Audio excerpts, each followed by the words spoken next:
서기 1506년 어느 깊은 가을날의 일이었습니다. 대지를 짓누르던 새벽의 짙은 어둠이 채 가시기도 전 조선의 심장부인 창덕궁에서는 한 남자가 은밀히 움직이고 있었습니다. 그는 위험 있는 골룡포 대신 초라한 민간인의 옷으로 변복한 채 서둘러 말을 타고 골문을 빠져나갔습니다. 그의 이름은 이융. 지난 12년 동안 조선 팔도를 호령하며 통치했던 제10대 국왕 연산군이었습니다. 하지만 그 누가 짐작이나 했을까요?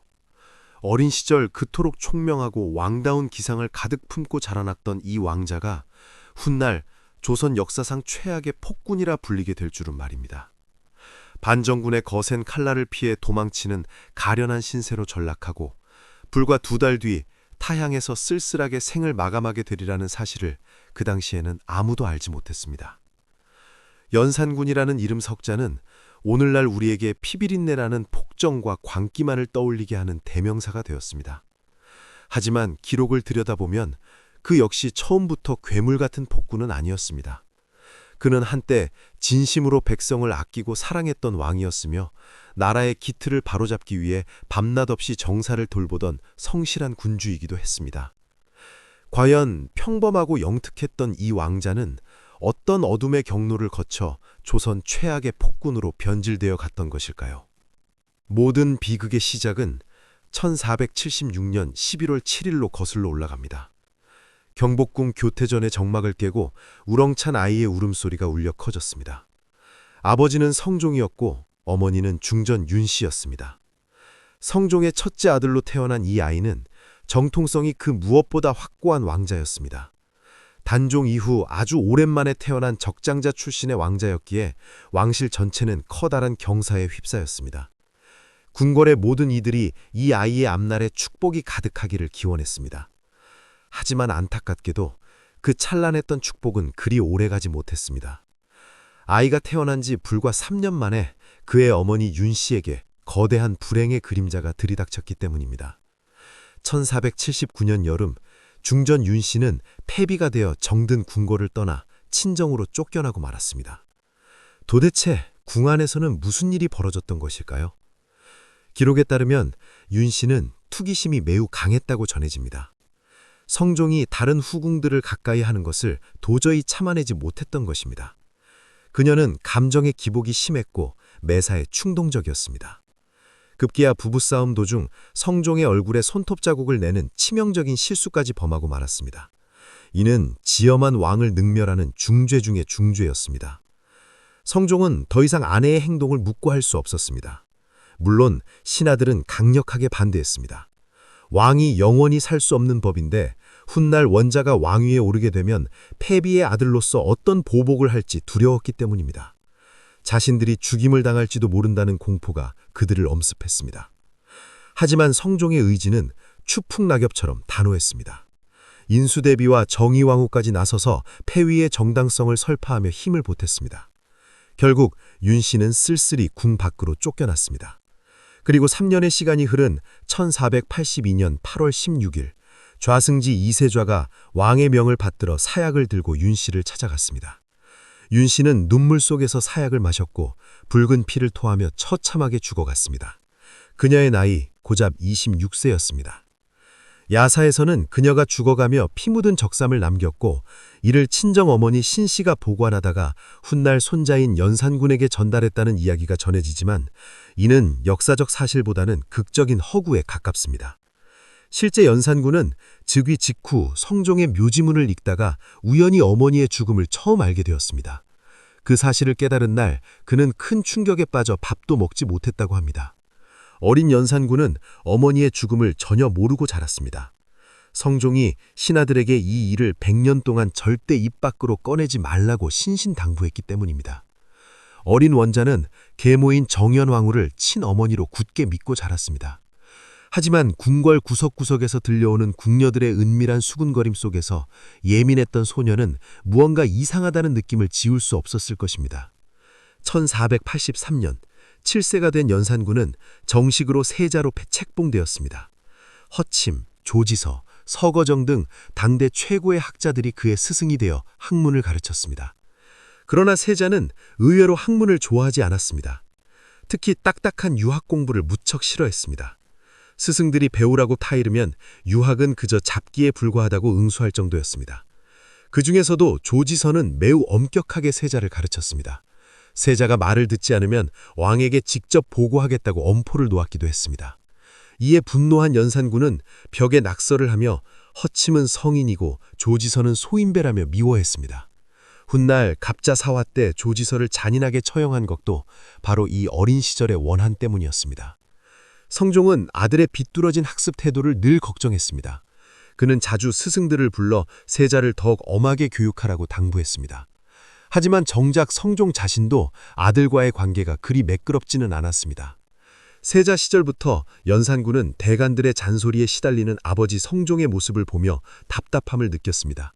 하지만 그런 반항심 속에서도 세자는 기본적으로 총명한 아이였습니다. 실록의 기록에 따르면 그는 왕의 기질을 타고났으며 총명하고 하구열이 높았다고 적혀 있습니다. 7세 때는 성품이 굳세고 침착하며 엄숙한 면모를 보였다고도 합니다. 특히 시를 짓는 능력이 뛰어나 감성적인 문장들을 자주 남겼습니다. 그러나 그에게는 육체적인 고통도 따랐습니다. 얼굴에 종기가 자주 나고 피부병으로 고생을 많이 했는데 어이들은 그 원인을 추위와 극심한 스트레스로 진단했습니다. 이 고질적인 병은 세자 시절부터 제위 중반까지 그를 괴롭혔습니다. 그러던 1494년 12월 29일 18살의 청년 연산군이 마침내 왕위에 올랐습니다. 성종이 세상을 떠난 지 불과 5일 만의 일이었습니다. 25년 동안 조선을 평화롭게 다스린 성군을 뒤를 이은 젊은 왕에게 조정과 백성들은 큰 기대를 걸었습니다. 모두가 새로운 시대의 서막을 환영했습니다. 그리고 놀랍게도 연산군은 즉위 초기 4년 동안 아주 훌륭한 왕의 모습을 보여줬습니다. 그는 북방 여진족의 위협에 대비해 국방을 강화했고 비융사를 설치해 외구의 침입에 효율적으로 대응했습니다. 평안도와 함경도의 성곽을 보수하고 변경으로의 이주를 장려하는 등 국경 안보에 힘썼습니다. 또한 경연에도 성실히 참여했고 국조 보감과 여지 승남 같은 중요 서적의 편찬 작업을 지속했습니다. 빈민을 구제하고 관리들의 부정부패를 엄격히 단속해 악한 이들을 속간했습니다. 3명의 대비를 지극정성으로 모셨으며 신하들의 정당한 의견도 아주 적극적으로 수렴했습니다. 당시의 기록은 연산군이 내 새로 왕위에 오르니 온 나라가 영명한 임금이 나타났다며 칭송했다고 전합니다. 하지만 평화로운 겉모습 아래서는 균열이 생기고 있었습니다. 연산군은 본래 언간들을 극도로 혐오했습니다. 자신의 생각에 이의를 제기하는 신하들을 보면 위를 능멸한다는 뜻의 능상이라 여기며 불쾌해했습니다. 성종 시절부터 비대해진 3사의 세력이 왕권을 제약하는 상황을 그는 견딜 수 없었습니다. 결국 즉위 직후부터 사소한 사안들로 신하들과 충돌하기 시작했습니다.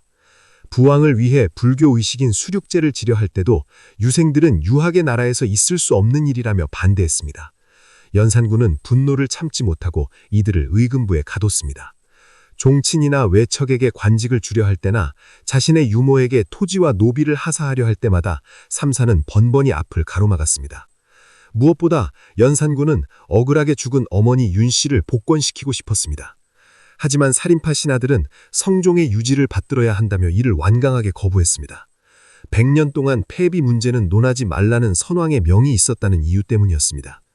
자신의 어머니조차 마음대로 명예를 회복시켜줄 수 없다는 사실에 연산군의 감정은 극도로 악화되었습니다.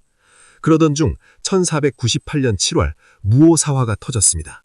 성종실록을 편찬하는 과정에서 김일손의 사추에 담긴 김종직의 조의제문이 발견되었는데 이 글은 세조의 왕위 찬탈을 비판하는 내용을 담고 있었고 이를 빌미로 유자관과 이극돈이 살인파를 공격했습니다. 연산군은 이를 왕권을 강화할 절호의 기회로 여겼습니다.